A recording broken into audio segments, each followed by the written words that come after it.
Welcome to the famous or forgotten podcast, The Making or Missing of Great Artists.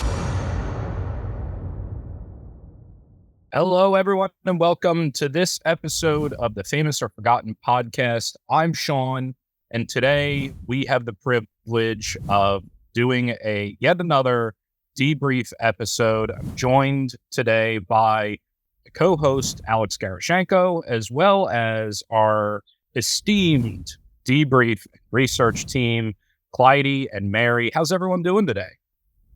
Good. How you doing, Sean? Doing good. A little lighting issues with the camera here, but I think other than that, we're all right. Mary, Clyde, how are you? Doing good. Yeah, same here. Pretty good overall. Awesome. So, obviously, today's episode that we're debriefing was with Reid Bechtle, who in a large way is responsible for this podcast. The whole idea of, well, why are some artists famous and some aren't, comes from Alex's exploration with Reid's father's work. And that's what this episode dives into. Just gave it another listen myself. I think there's a ton of hidden gems in this episode. And I say hidden because, Alex, you and I have known Reid for quite some time now. You longer for obvious reasons. But I've had the great privilege of getting to know Reid over the last couple years, and so much value comes out of that man. So I can't love on Reid enough.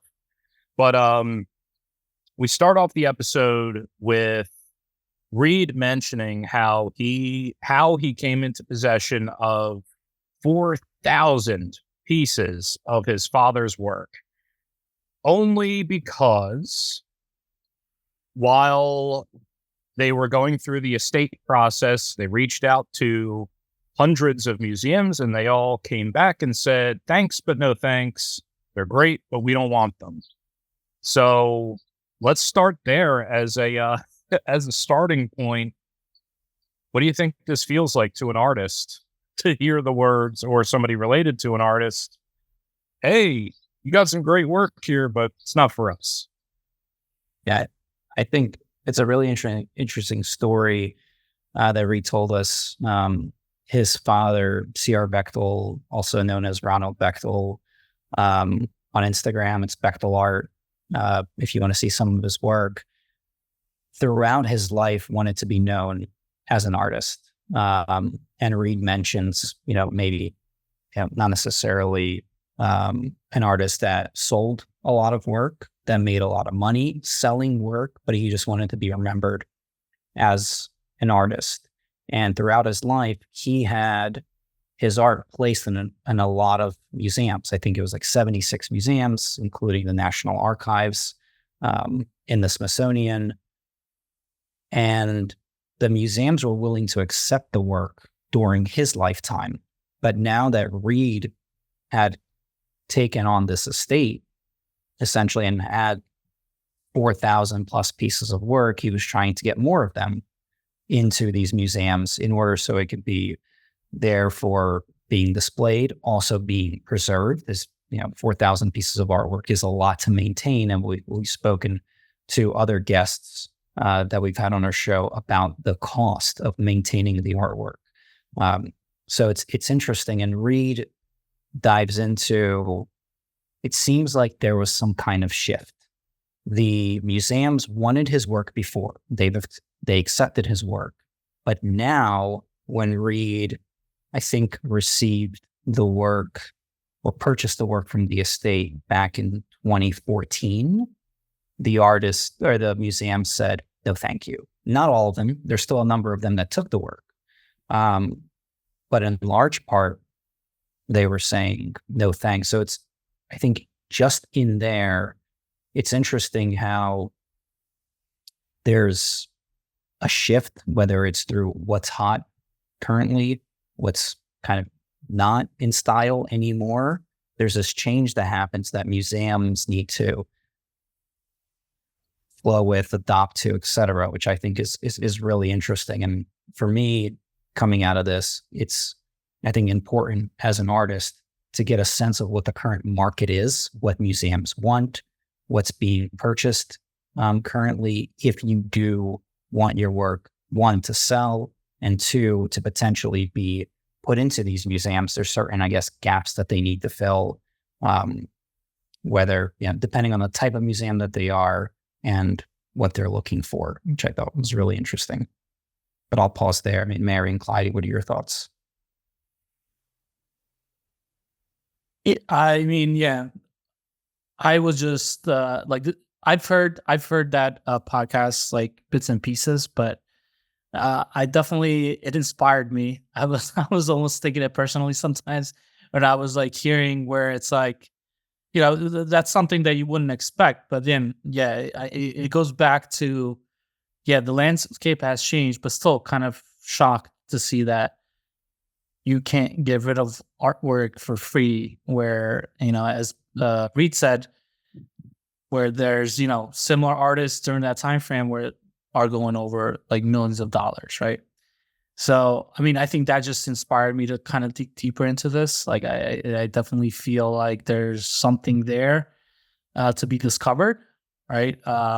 So, I was just sort of taken back. So I have a lot of thoughts on just, how everything progressed. But,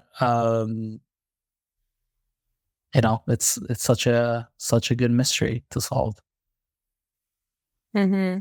Yeah, I also was, it was kind of tough to hear like that, he was so accepted during his lifetime to these museums, and like really like they saw the quality of his work, and then afterwards it's like they didn't want any, like, even for free. And I think it's interesting to kind of think about the potential like whys in that. Like, was it because during his lifetime, like, he was part of this like abstract movement that was like currently taking place? Was that just like the trend then, and it's just not the trend now?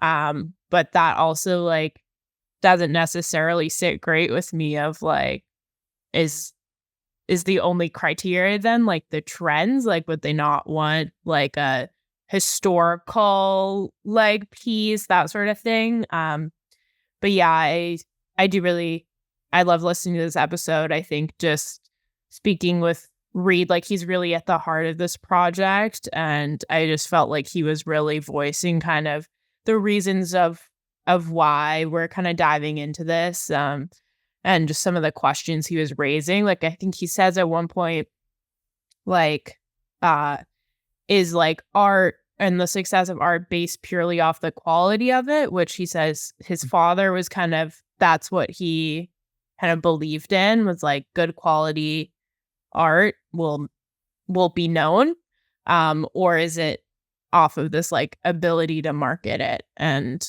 ability to kind of create a movement around it or that sort of thing? So I'm excited to dive in. Yeah, definitely. And one of the points that gets brought up early in this episode, and it seems to be the benefit that we have with doing this episode and debriefing it now, we're recording these debriefs a bit out of sequence. The cool thing is we've done all the episodes at this point, and we're debriefing it now. So we kind of have a whole different perspective from we did when we recorded the episode itself. So it just seems like there's little things that are popping up through each of these conversations that I think is really interesting. One of them being that Reid is the one who did the cataloging, did the organizing, did, kind of the putting things in order so that his work could be presented to museums, so that he could be immortalized, for lack of a better words there. Did you guys sense that trend as well, or am I making stuff up? Yeah, I think just seeing the amount of work that he put in. I mean, a lot of these paintings, sketches, all the artwork that his father produced had titles and had his way of putting the date on them, which is unique to Bechtle. when we spoke with others that we've interviewed, not every artist even titles their work or puts a date on it. So if we think about the importance of preserving the work or preserving the legacy of a certain artist, and if you're an artist listening to this and you want your work to be preserved or remembered or make its way into a museum or someone's collection, there is some storyline there, whether you want to call it as part of storytelling or maybe not. But just in the cataloging of it itself, we know that at a minimum, it's important to have some type of name or reference to the work, as well as the date. Reid went as far as to collect the size of the artwork, its name, if it had one, the date that it was produced, and also what type of materials were used on what type of canvas, which it seems is almost a prerequisite if we're looking at like potentially getting organized as an artist so that your work can continue on beyond you. There are certain criteria there that you should think about.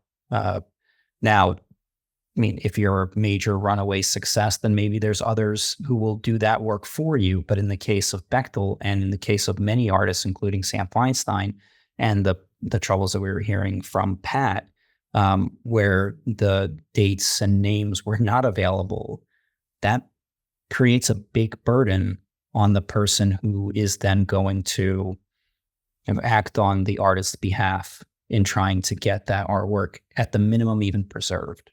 Yeah.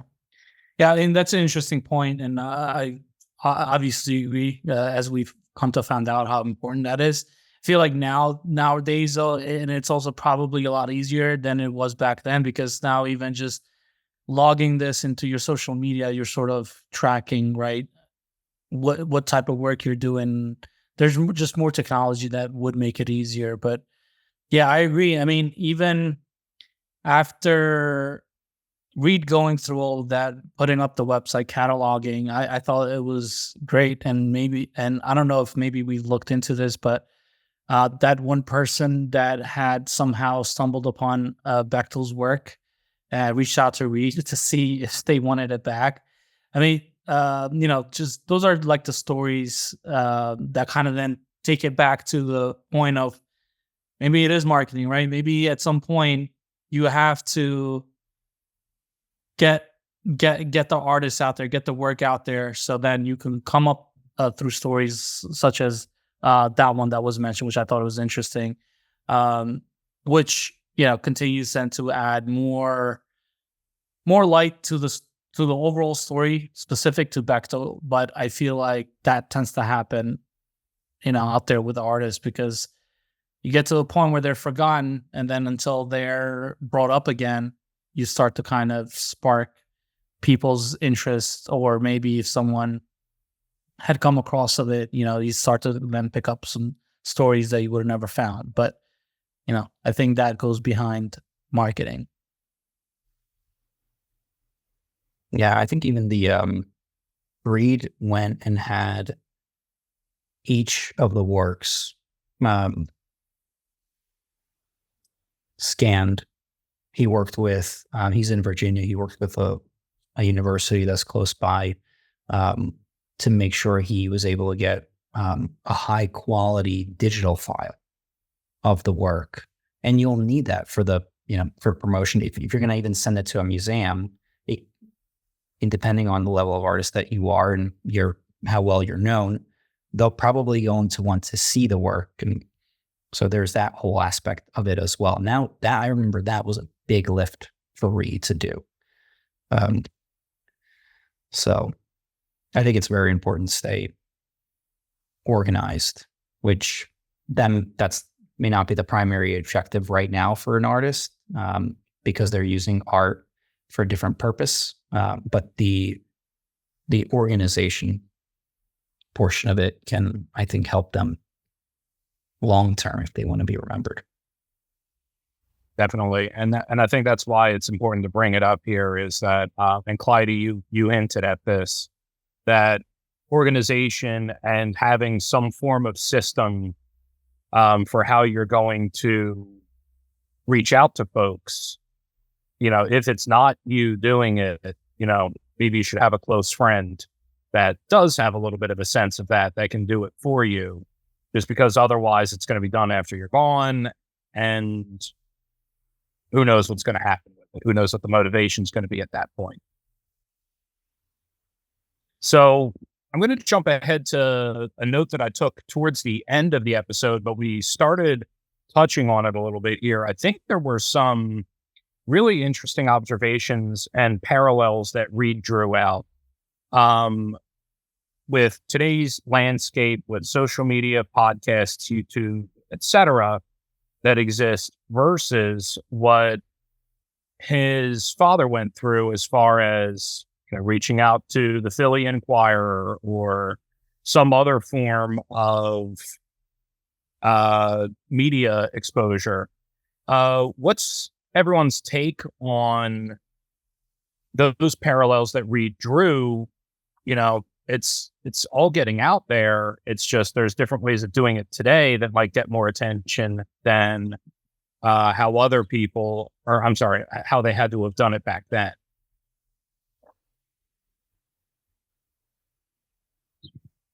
That's I guess. Yeah, go ahead, Mary. I was just going to say, I think definitely social media can even the playing field a bit. You can get a following even if you aren't, being sought out by a gallery or something. But I also thought it was interesting thinking about how Bechtle, even in the 60s, started getting kind of fed up with and frustrated with the commercialization of the art market and what was happening was 60 years ago. And so and how different the landscape must be today from even when he started feeling upset with it. I wonder what his thoughts were in the early 2000s or near later in his life, if he ever kind of looked into the market at all again, or if he just decided to completely stay clear of it and just do his art. But yeah, that was an interesting thought, knowing what we know about him. Yeah. And you bring up a great point, Mary, where just kind of going deeper into that. So even though C.R. Bechtle was not in agreement with how the market was, right? He definitely had an idea of what channel he wanted his artwork to be seen, right? And that was the museums. So I wonder, how obviously the museum, as we touched on earlier, they've changed on how they operate and etc. So I wonder how he would feel of how that's changed, because that kind of probably takes out another channel that was probably the only channel he thought of getting his work into. And now that's kind of starting to be more commercialized, or, I get it. I understand, they got to do what they got to do to survive, I guess. And then, and goes to the point where it's right now, the only really way to get eyeballs into the work is social media, building that following, has the traditional ways, I guess, of kind of have changed. And maybe that's why they have changed, because social media is a thing now. So just very interesting. But yeah, I think that's another part into this whole thing that I guess we should be focusing on, is just the different channels, and where do we see that changing? How do we see social media changing next 10 years? And, what's going to be accessible for artists to get their work seen? Yeah, I think he was dealing with challenges of certain gatekeepers. And there were different types of gatekeepers. You have the galleries or the shows or whatever the market was at that time. You're just kind of having this, the beginnings of dealers. That time, you had Castelli in New York. That would have been the ultimate gatekeeper to the market. and outside of getting in front of his gallery and maybe some other ones as well during that time, the other avenues might have been museums. And so it seems like that's where he focused on. But I agree, given the landscape today, as we've seen with the music industry, as the film industry, some of those barriers have been broken down because the artists themselves can take the reins in their hands for getting eyeballs, viewership, access to the market without those gatekeepers. So it's definitely a different playing field today, and potentially museums and galleries adjusted because of that. It seems like dealers still play a major role in movement in terms of what sells, and galleries and museums as well. But back then, it seems like it was all starting to change at that time. And so, if you have these artists from the era where Weinstein and Bechtle were, I imagine it would have been very hard to navigate that unless you were in New York, in the know, seeing these people bumping elbows with them. It seems like the natural choice there would be, okay, I want my work to be remembered, must be a museum. Whereas today, artists have a lot of additional options to promote their work. Absolutely. Yeah. And I think that, with where this episode's going to come out, I'm going to give a little bit of a preview, but one of the things that seems like it keeps popping up, and I'd love everyone's feedback on marrying what we just talked about, plus what I'm about to mention. It seems like it's all about just taking those shots. Reid talked in this episode about, he sent out, after the initial turn down of all the museums, he reached out to another 100 and followed up with letters, didn't hear from most of them. The ones that he did hear from, most of them said, hey, we're not accepting anything. In fact, we're trying to get rid of stuff. But then the ones that did welcomed with open arms, like they were excited that the work of Bechtle was available. So I don't know. I think there's something there to the idea of, you got to take those shots, and there's a business application there in sales that we won't touch on today. But I don't know, if for any artists listening, I think that there's something in that with what Reid was saying, that, hey, you got to just keep taking the shot. And in a future episode that you're going to hear in a couple weeks, that theme comes up again in the episode. Yeah, it seems like in any case, you have to fit some type of narrative. For museums, for example, they're preparing for a show. So the museums that were excited about Bechtle, it fit their future plans or the mission of the museum. For example, either representing artists from Philadelphia or representing abstract expressionism. He needs to fit in a certain narrative, it seems. And I think that just goes back to the point of, as an abstract artist, obviously you don't necessarily want to say what the painting is about, but there needs to be some type of context so that someone can fit it into some type of story that they will tell. Because ultimately, a lot of creative work is about, and sales, it's integrated as storytelling, right? Like, people want to consume certain information. They want an experience. What storyline does the work fit into, if any at all? Yep. An interesting thought that I just thought about as you were explaining that, Alex, is I'm wondering now from the museum's perspective, especially the ones that are kind of just saying, no, we want to get rid of it. If that's being called, if they're just getting overwhelmed with artists that are trying that channel, like, is that just getting crippled? Essentially, just like overwhelmed with requests. Like, I mean, it would be interesting to explore, Like, I understand that probably just maybe they don't have space, they can't store it, costs a lot of money to store. But are they getting overwhelmed with these types of requests? Or it's not even requests, it's just these types of gifts, I guess, as Reid called it. It will be interesting to see, because then there's clear bottlenecking there, right? It's like, so there's one channel that's like failing artists, essentially. Yeah. I think also another way to look at what Sean brought up is kind of like art is also so subjective. Like, I think people want to be able to tell this kind of like objective, like art history, but it is very subjective. Like, even how Reid was saying, he really like appreciates Bechtle's art, doesn't always understand it, but like his wife loves his early realism, hates the abstract. He likes the abstract. Like, everyone has their own taste with it.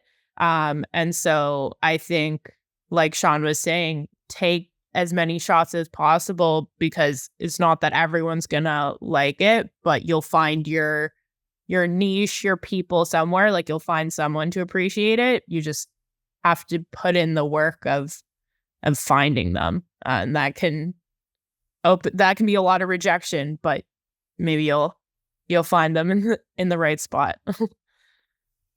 Absolutely. All right, so we're getting ready to wrap this episode up.